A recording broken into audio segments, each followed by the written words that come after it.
சாமி சரணம். நம்ம ஐயப்பன் நம்ம எந்த அளவுக்கு உண்மையான பக்தியோடு அவன் மேலே இருந்தோம் அப்படின்னா அவர் எவ்வளோ இறங்கி வந்து அவர் அருள் புரிவார் அப்படிங்கிறது வந்து இந்த ஒரு சின்ன வீடியோவில் சொல்கிறேன். இந்த மாதிரி வீடியோஸ்க்கு சப்ஸ்கிரைப் பண்ணுங்கள், ஃபாலோ பண்ணிவிட்டு ஒரு லைக் பண்ணுங்கள். சில பேர் தெரிஞ்சிருக்கோம், தெரியாதவங்க இந்த வீடியோ. சிவி சீனிவாச ஐயர் அப்படின்னு சொல்லிட்டு பாலக்காட்டில் இருந்திருக்காரு. அவர் சுவாமி அண்ணா அப்படின்னு சொல்லுவாங்க. 80s 70sலேருந்து 80s காலத்துலலாம் அவர் வந்து இருந்திருக்காரு.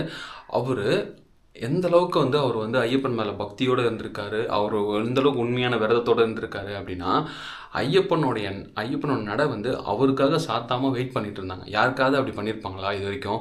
நம்ம மாத பூஜை டைம்லலாம் வந்து பார்த்திங்கன்னா 10:30 மணிக்கு ஹரிவராசனை பாட்டு பாடிட்டு நடைய சாத்துற காலத்தில் அவர் 11:30 மணி வரைக்கும் அவர் வந்து பார்த்திங்கன்னா வரத்துக்கு வெயிட் பண்ணிட்டு இருந்தாங்க அப்படின்றது தான் அந்த வீடியோவில் சொல்ல போகிறேன்.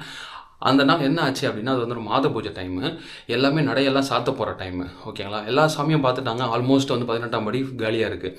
அந்த டைமில் எல்லாருமே வந்து தந்திரி கிட்ட பர்மிஷன் வாங்கிட்டு தான் ஹரிவாசனம் பாடிட்டு நடைய சாத்துவாங்க. ஆனால் அன்றைக்கி வந்து 11 மணி ஆகிடுச்சு. அப்போ வந்து நடைய சாத்தலை. தந்திரி கிட்ட கேட்கும்போது வெயிட் பண்ணுங்க அப்படின்னு சொல்கிறாரு.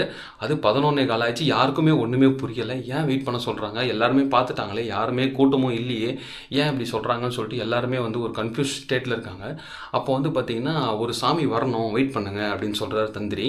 அப்போ வந்து பார்த்திங்கன்னா, ஏன் சாமி டைம் ஆகிடுச்சு, சாத்தலாமே அப்படின்னு சொல்லும்போது, இல்லை ஐயப்பன் எனக்கு வந்து நடைய சாத்த உத்தரவு தரல அப்படின்னு சொல்கிறாரு. அப்போது அது என்னடா அப்படின்னு சொல்லிட்டு எல்லாரும் 18ஆம் படியே பார்க்குறாங்க. 11 ஆச்சு, 11:40 வரைக்கும் ஆச்சு. அங்கே இருக்க சாமிங்க எல்லாருமே வந்து நடைய சாத்தாமல் என்ன பண்ணுறாங்க அப்படின்னு சொல்லிட்டு எல்லாமே 18ஆம் படியே பார்க்குறாங்க. அந்த டைமில் ஒருத்தர் ஓடி வராரு. அவர் தான் வந்து நம்ம சாமி அண்ணா. அவர் இருமுடியோட 18ஆம் படி ஏறி வராரு. வந்ததை பார்த்த உடனே ஹரிவராசனை பாட்டை பாடுறாங்க. அவர் வந்து சாமி தரிசனம் பண்ணுறாரு. அதுக்கப்புறம் நடைய சாத்துறாங்க. எல்லாருமே சாமியே சரணம் ஐயப்பா அப்படின்னு ஒரு கோஷத்தோடு அவர் வந்து 18ஆம் படியாண்டுக்கு திரும்ப நிற்க வச்சு எல்லாருமே சாஷ்டாங்கமாக வந்து அவர்கிட்ட ஆசீர்வாதம் வாங்குறாங்க. இந்த மாதிரியான ஒரு ஒரு புல்லரிக்க ஒரு விஷயம் வந்து அவர் நடந்தது. இந்த மாதிரி அவருக்கு நிறைய விஷயம் நடந்திருக்கு. நான் ஒரு சின்னதாக ஒரு இது தான் சொல்கிறேன். இவரை பற்றி இன்னும் உங்களுக்கு இன்ஃபர்மேஷன் வேணும்னா சொல்லுங்கள், நான் வீடியோ போடுறேன். அப்படி இல்லைனா வந்து டிஸ்கிரிப்ஷன் லிங்க் தரேன்.